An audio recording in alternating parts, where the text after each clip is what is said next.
such a pertinent and tough subject, and it's Whitefield, and it's 3:20. It's quite a tough ask. Tough ask to have. But I'm very thankful for those who joined today in this very, very important discussion. I want to state up front that this particular group of people, and I came and sat here in the center on purpose, because you will see as to why they are here today to talk about this. The topic, future of work with a gendered lens, we are not here to talk about problems. We all know what they are. In a conference where there are 5,000 women who have attended, we all know what our issues are, right? And we all know what the... So I think I'm very, very thankful to this set of panelists who you'll see very soon as to why they are here and here going to share their sort of thoughts and solutions for us. So I'm going to start by saying, has anyone here read or heard about the State of Labor report that came out last year? I can see one hand. Well, there is a State of Labor report that came out last year. And it has some startling facts and figures, and it's one of the few census-type reports that have come out of out of India in the recent past. And I would very, very strongly urge all of you to read it. But let me share with you a couple of facts. Any fact that you like, I would like you to clap. And any fact that you feel like, oh my God, this is really troublesome, I want you to say yay. Okay? So the first one, and I'm just citing it out of the report. It says that the overall female labor force participation rate, they're talking about women more than the age of 15, And they are saying that it's now risen above 41% in 2023 to in last year it was 41%, it has risen from 23%. Okay. Then it says that the increase was more significant in rural areas because the rise, it's risen from 24% to 41%. So the most of the change has happened there. So I was really curious, when I read that report and I saw these figures and okay, something doesn't read right. Something doesn't agree with this. If there are so many women and, labor force participation is like nearly 50%, why are we not seeing it? And where is all that happening? So there are some other facts in the same report. It does acknowledge that India ranks 129 out of 146 countries in the gender gap. Somehow it sort of doesn't say, doesn't agree, right? It also says that unemployment is higher amongst educated young women than it is amongst uneducated women. And I assume in a conference like this, in a place like Bangalore, 90% of women you might assume are educated and therefore employed. But that is unfortunately not the case. So it's stuff like this, like really startling facts, many of them contradicting each other. So firstly, I would very strongly urge you to, and AI does fancy things these days, right? If you just look at the report saying, okay, summarize for me in a page and read it, it will do it for you. So my recommendation is please do that, because I think what we are going to talk about and the questions that I'm going to ask is going to be based on these realities of last year.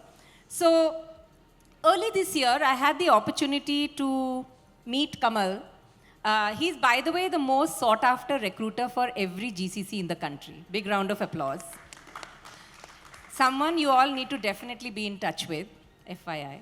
So Kamal has, because he's been serving recruiter, HR consultant for most of the tech companies, especially GCCs, he usually has most of this data on the back of his hand, right?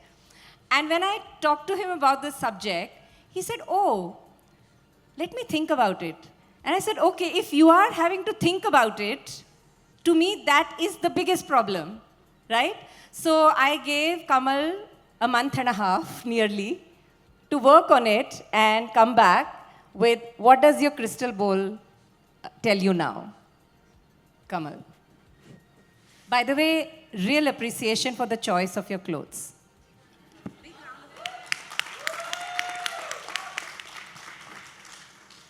This is the only day where I didn't have to struggle choosing a dress, so it was right top of my mind what to wear for today. Thank you for that. And thank you for being here. I know it's evening and we are the last session for the day. Where do I start?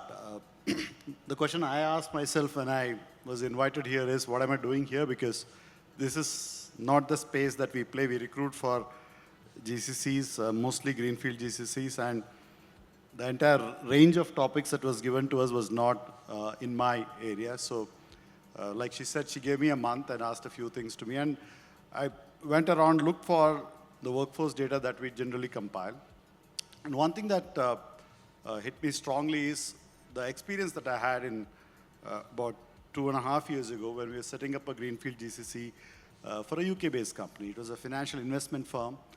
And the CEO who had come from UK, generally we do the consulting part of which city to go. So do I go to Jaipur? Do I come to Hyderabad? We want to hire risk modeling guys, fund accounting guys. We think Jaipur is a great place to go. And we said, no, you shouldn't go there. You go to Hyderabad, gave all the data to them, and finally they said, look, we're going to Hyderabad, but we're not giving the deal to you. We spent so much time, 3 of my best team members were actually flying to Hyderabad, meeting them in and out, and after about a month and a half of quoting, they said no, and I asked the CEO what happened. She said, look, in the entire conversation that I was having with you, I told you in India, we want to have 50% diversity. And for all your meetings that you came, and even for the dinner, you sent 3 men. So I want to work with a company which at the top believes that, they also believe in diversity. So it's a great case study within, and in the last 3.5 years, we made a lot of changes to how we look at our internal talent. I was that day a little heartbroken, but bitter also. So as I was coming to this conference, goodness me, I opened LinkedIn and looked at whom have they hired if they wanted 50% diversity from us. What did they do? So their cited is not a woman. The first 8 leaders that they hired, only 2 of them are, and the soft spot is the CHRO is the only woman there, So, and the legal head is the woman. So which typically is the case in companies which want to have gender diversity. So, and I looked at their own number of people they have hired, so it's about only 20% are women. So what I was trying to decipher for us is, in the world where we know there is talent available, so if you look at talent, there are 3 kinds of talent, right? The readily deployable talent, there's adjacent talent, and then you have academic output. In all these 3 places, I think we have enough talent, at least in the GCC space today. But what I realized is in this world that we are trying to bring diversity in, there's a strong lack of intent. And lack of intent. Lack of intent because, and data supports that. I think if you look at the overall 7 million IT workers who work in India, you have about 30,000 women who are about 10 to 15 years experience. So there is a pool. Of course, there'll be a skill gap, there'll be a location gap, there'll be a timing gap.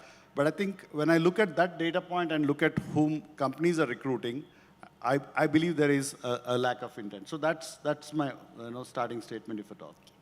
Wow. I mean, I think that's big for honesty, and thank you for sharing this. And I think it's important to call this out, because if you don't do that, and we won't be able to change systems as we talk about. Now, then I have Reema and Sudha, both belonging to different technology companies. Reema leads HR for a very well-known fintech bank, Commonwealth Bank of Australia, and Sudha has been one of the longest, is the head of one of the longest running genomics companies. And both of them hire a lot of women. They are both technologies where a lot of women are recruited and then they are participated. So, but are there any roles, like he's talking about, have you felt any friction in certain roles? Sudha, if we can perhaps start with you. Have you felt friction in certain roles and saying, okay, maybe we can get a CHRO as a woman, but not some others, What's your, and let's let's have it for honesty today. So we are a research services company, and I think sector-wise also, I think it's good news that about 50% are represented by women. And this is not just at the lower rungs. You have senior leadership represented by women as well. And many of Keep the mic closer. managers who report to me are women as well.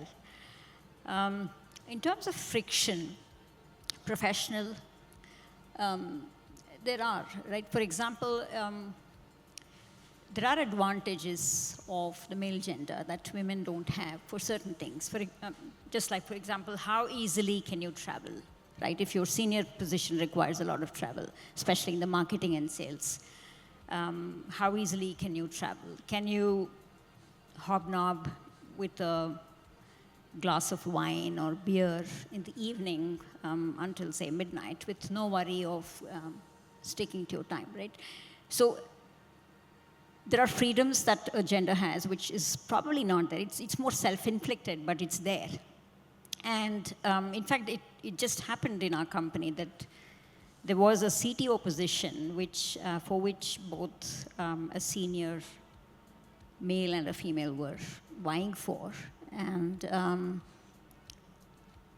unfortunately, the choice was the male, not so much because of anything other than the woman not feeling adequate to give on certain things for the role, right? And so these, louder? Yeah, so these are certain frictions that come in wherein, am I not fit enough for this role? Why is that? Which are not constrained by your capabilities, but more other things. And I think that's where I see some frictions come in, yeah. Yeah, I think it's really resonates because in the first session, the opening session, I think Kirtiga Reddy, I don't know if any of you listened to her, she actually talked about the fact that, when it comes to women, we need to be 99.99% sure before we say, yes, I'm suitable. Whereas a man, even if he's like 50, 60%, says, I'm like suitable, boss. I can sort of do it. So I think there are also, so what I hear is you're talking about frictions that is within the candidate itself that we need to break, that we need to make sure that even if you're sort of capable. Super. Reema? So friction-wise, it's natural. There's friction. It's not like doesn't exist between two male colleagues at the table as well, right? But just when it comes to female colleagues, and if I had to narrow this down to GCCs, tech firms, etc., what ends up happening is women obviously face that little bit of a reverse bias, which is around if I'm not a 10 on 10 on competence, then there could be this murmur on the table that I got the seat because of my gender. And so it's very critical for women to constantly work on that inner voice and confidence. And by the way, also continue to work on that credibility and competence. I think the other bit that's going on in the industry is a lot about meeting the numbers. A lot of firms have made gender diversity, big targets, and one has to go after them and make them happen. So under that pressure, even now, after DEI has been dropped like a hot potato by most American companies? So it's probably under the garb of some other names. And there are firms which are also non-American firms in the industry still in India. And what's ending up happening is you have a seat at the table, but if you don't have the competence, curiosity, real depth, which doesn't shine through, then it just becomes more and more exaggerated. So that friction is when you haven't been, working on that inner confidence. And I think it's harder work for women. It's a reality. And the solution, you started off with solution. Yes. The solution is that you consistently work on the confidence, which comes from real depth and skill. And that skill is so core to being at the table, which, then you just have to sit at the table. I think it has to sort of transition from the seat to, just owning that chair that has been given to you. I think the other bit is that, there's this whole bit around, metaphorically, we've heard women, shifting and adjusting each other's crowns. I think to me, that's the other part that really plays out. So the friction is not just between the men and women, but also how women, as a tribe, it is so critical to come forward and support. The metaphor around fixing each other's crown is when you fix it, not to ensure that it wasn't seen as broken. And then as a tribe, how do you emerge stronger? No, super. So yeah. I started my career in an agri-biotech company 31 years ago. And I remember I used to be the only sole woman marketing manager who was also a techie for the first 5 years. And the next 5 years, it was not even a conversation. So I think it's how we kind of have each other's back, which I think, and for the first few, to sort of stick around and just hold it and hold it. Thank you. So when we thought of having this conversation, and thank you, Amit and Sarika, for giving us the space and the freedom to pick and choose the topic, what we wanted to speak on. And I was sort of wondering, in a tech conference, and typically when we have a conversation around this topic, around future of work and gender, what immediately comes to your mind? When it comes to employment, can you name a few companies, randomly? Infosys. Mostly tech companies, large companies based on, but who's the biggest employer in our country? Not really. I mean, one company, yes, railways. But who provides employment for 70% of India? It's the unorganized sector and the Lala companies, which we talk about as the small SMEs and stuff.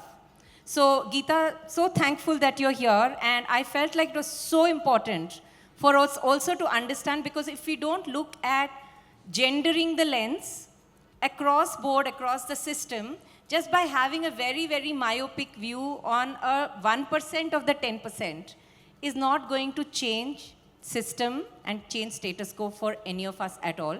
So Geeta, you work a lot with the unorganized sector, and you can choose any sector that you want. I just want you to talk about and sharing with us what the other 70% looks like, and share some thoughts and ideas for us.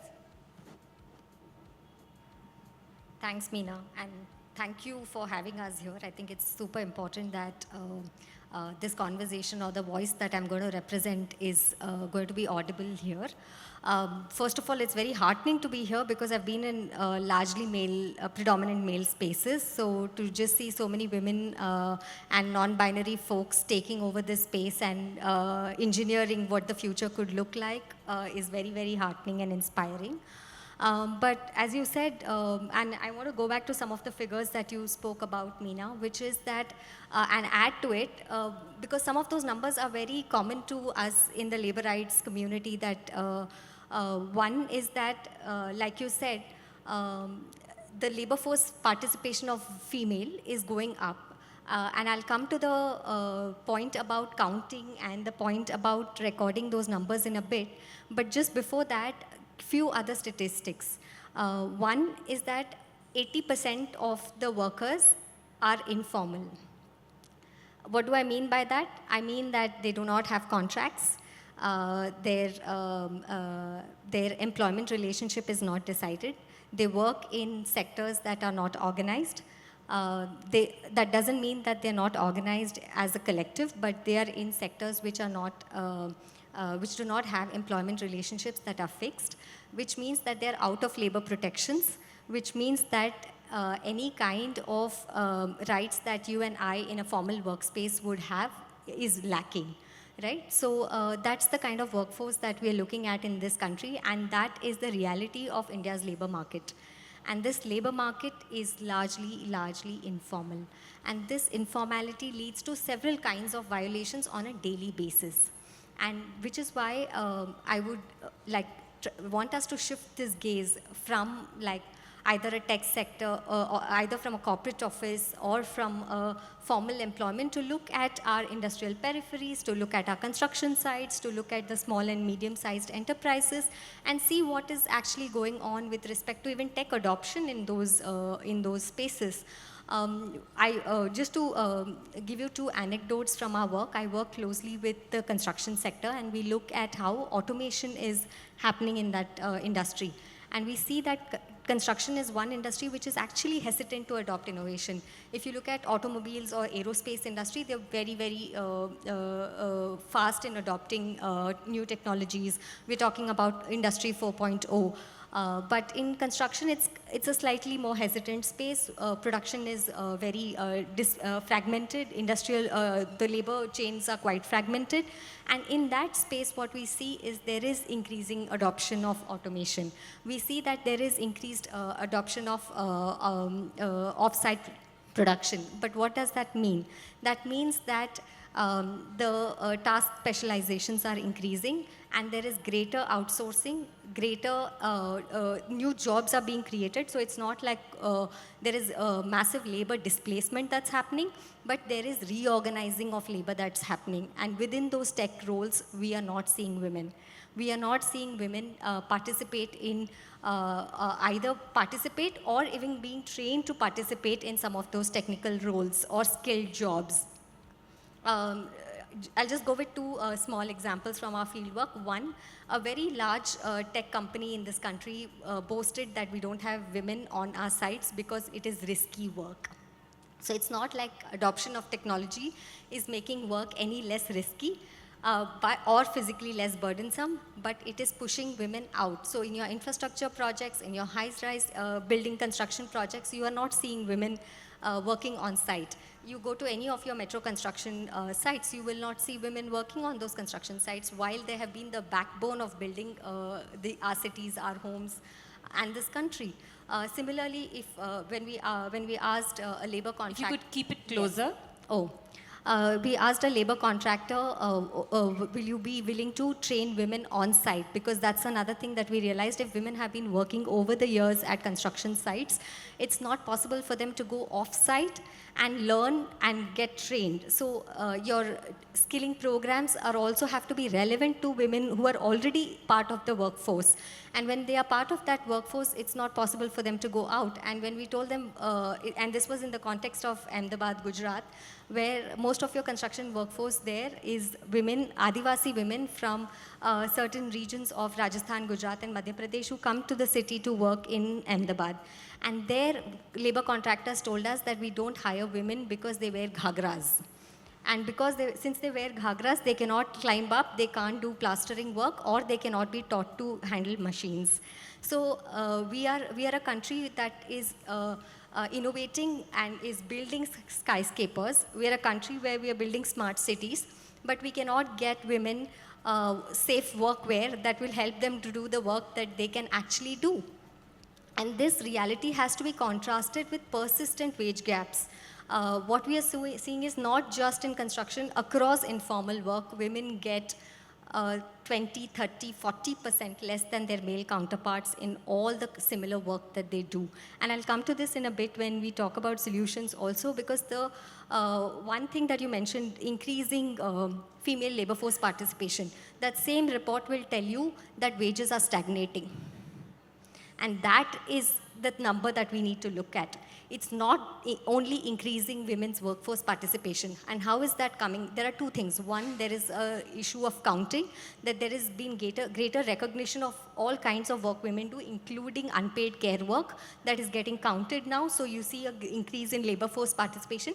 But the second thing is, when we are saying after when women moved out of agriculture and they got into construction and services, they were able to do non-farm labor. So agriculture share was going down. But post-COVID, self-employment is increasing. And this is something that we need to take into account, that it's self-employment.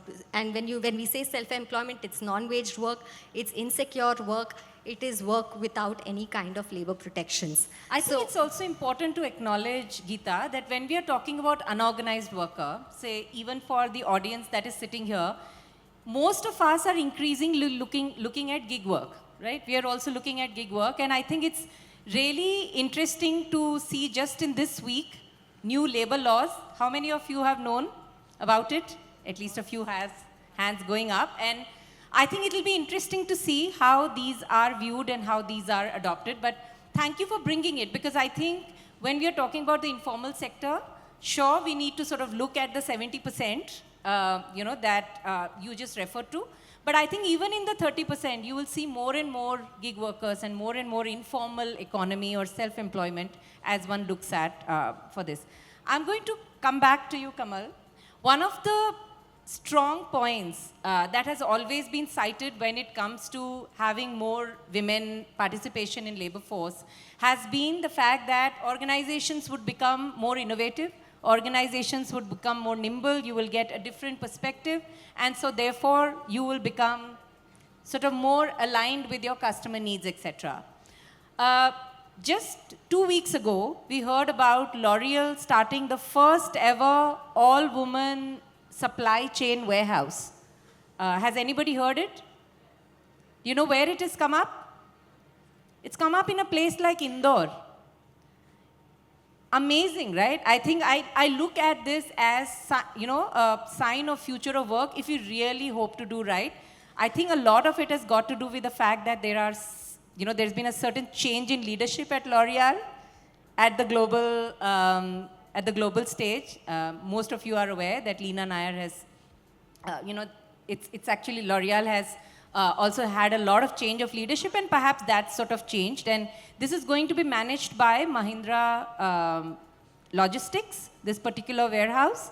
And the idea is that they will, through this warehouse, reach out to really tier 3, tier 4 towns, the Ratlams, the Beeds of the world, where this would sort of go, and they are sort of looking at an all-woman. In your experience, and like you said, the intent can change, Kamal, like you rightly mentioned, only when one starts to see evidence, and I promised our audience and us as well that we'll focus on the solutions. So can you think of evidence, or can you think of ways in which to change that intent? I think in the tech world, little tough for me to sort of give evidences, but I think in the non-tech world, when I look at around Bengaluru, for example, if you look at Gokuldas Exports, is a classic example, 51,000 employees, 85% women, and for the last 5 years, their share price has gone up by 800%, right? So nobody talks about Gokuldas because we're busy talking about Chanel and other companies, right? So Gokuldas is one example, and if you look at Bisleri, for example, two years ago, Tata's offered them about 7,000 crores to buy it out, but Chauhan's daughter said, no, I'm not going to sell it. 7,000 crores is a lot of money for a company whose top line is about 2,000 crores. From that time to this time, they've actually added another 800 crores to the top line in just 2 years, right? So I'm saying women leadership, if you look at in the Indian context, how Apollo has grown as an organization thanks to all the 3 sisters who worked together and made it a big brand, besides what they inherited to what they've taken to now. So if you look at, these are some of the India examples, but I think if you look at globally, Goldman Sachs has put out, 2 years ago, that if you look at the hedge funds managed by women, they did a study where 47% of women-led hedge funds outscored or outperformed 37% of hedge funds led by men. So this is out there in terms of how globally it is seen. And there's one interesting report which you can read. It's called The Green Chair. It's published by a fintech platform called OneStream. So it talks about why the CFOs globally, India has only 14% of CFOs as women, whereas globally, between Fortune 500 and FTSE 100, it stayed between 25 to 30%. And the most underperforming companies, when they appoint women as CFOs, they have seen evidence that there has been a 10% increase in the shareholder return in the first 24 months. And that's documented. So I think I can go on. There are a lot of examples like this, especially related to CFOs. They talk about how when you have women CFOs, the average profitability goes up by 6% and the average shareholder return goes up by about 8%. So these are all evidences globally which are there from what works when you have women at the top. Thank you. And I think one takeaway that I have, from what you've just said, and because this is a media and communications stream, anyone who wants to take it up, and I know my colleague is here furiously taking notes, I think there is so much of this evidence that needs to be documented. So all the communications folks out here and those who are wanting to take this up, maybe this is something that you need to participate in this and get this voice out there of how we can build an evidence and through that build a larger narrative. So that if we had to change, and find a sustainable fix for, making sure that if you had another role where there was a man and a woman, she wouldn't hesitate and she would sort of put herself out there, what would you change? And what solution do you say would actually benefit not just you, but people like you who want to get more and more women in the leadership? I think create platforms for mentoring internally.